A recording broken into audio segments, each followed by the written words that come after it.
Iran ಸುಮ್ಮನೆ ಇರುತ್ತಾ? ಅತಿ ದೊಡ್ಡ ಪ್ರತೀಕಾರದ ದಾಳಿಗೆ ಸಜ್ಜಾಗ್ತಾ ಇದೆ ಇರಾನ್ನ ಮೇಲೆ ಅಣುಬಾಂಬನ್ನೇ ಹಾಕಿಬಿಡ್ತಾರೆ ಅಂತೆಲ್ಲ ಸುದ್ದಿ ಬರ್ತಾ ಇದ್ದಾಗ ಅವ್ರಿಗೂ ಸಣ್ಣ ಮಾಹಿತಿ ಇರಲ್ವಾ? ಇಡೀ ವಿಶ್ವಕ್ಕೆ ಮಾಹಿತಿ ಗೊತ್ತಾಗ್ತಿರ್ಬೇಕಾದ್ರೆ ಇರಾನಿಗೆ ಗೊತ್ತಿಲ್ಲದೆ ಇರುತ್ತಾ? ವಿಶ್ವಸಂಸ್ಥೆಯಲ್ಲಿ ಏನು ಮಾಡ್ತಿದೆ ಅಂತ ಇರಾನ್ ಗೊತ್ತಿರಲ್ವಾ?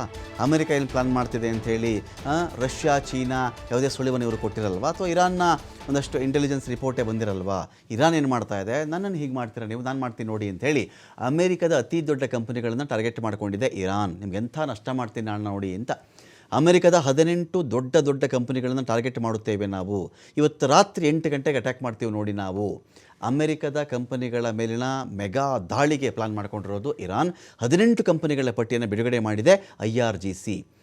ಇವರು ಹೊಡೆದುಬಿಟ್ಟು ಹೇಳ್ತಾರೆ, ಯಾರು ಇಸ್ರೇಲು, ಅಮೆರಿಕ ಇಂಥದ್ದು ನಾಶ ಮಾಡಿದ್ದೀವಿ ನಾವು ಅಂತ. ಇರಾನ್ ಏನು ಮಾಡುತ್ತೆ, ಹೇಳಿಬಿಟ್ಟು ಹೊಡಿತಾ ಇದ್ದಾರೆ, ಅಷ್ಟೇ ವ್ಯತ್ಯಾಸ. IRGC ಪಟ್ಟಿಯನ್ನು ಬಿಡುಗಡೆ ಮಾಡಿಬಿಟ್ಟಿದೆ. ಯುದ್ಧ ಮುಂದುವರೆಸಿದರೆ ದಾಳಿ ಮಾಡುವಂಥ ಎಚ್ಚರಿಕೆಯನ್ನು ಅವರು ಕೊಟ್ಟಿದ್ದಾರೆ. ತಮ್ಮ ನಾಯಕರನ್ನು ಗುರಿಯಾಗಿಸಿ ದಾಳಿ ಮಾಡಿದರೆ ಪ್ರತಿ ದಾಳಿ ನಾವು ಮಾಡ್ತೀವಿ. ಗಲ್ಫ್ನಲ್ಲಿರ್ತಕ್ಕಂಥ ಅಮೆರಿಕದ IT ಕಂಪನಿಗಳ ಮೇಲೆ ದಾಳಿ ಎಚ್ಚರಿಕೆಯನ್ನು ಕೊಟ್ಟಿರೋದು IRGC.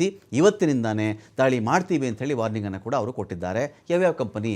ಮೈಕ್ರೋಸಾಫ್ಟ್ ಕಟ್ಟಡ ಉಳಿಸಲ್ಲ ನಾವು, Google, Apple, Boeing, Cisco, HP, IBM, G42, Dell, Nvidia, JP Morgan, GE company, ಇನ್ನೊಂದು ಕಡೆ Spire solution, Tesla, Meta, Intel, Oracle.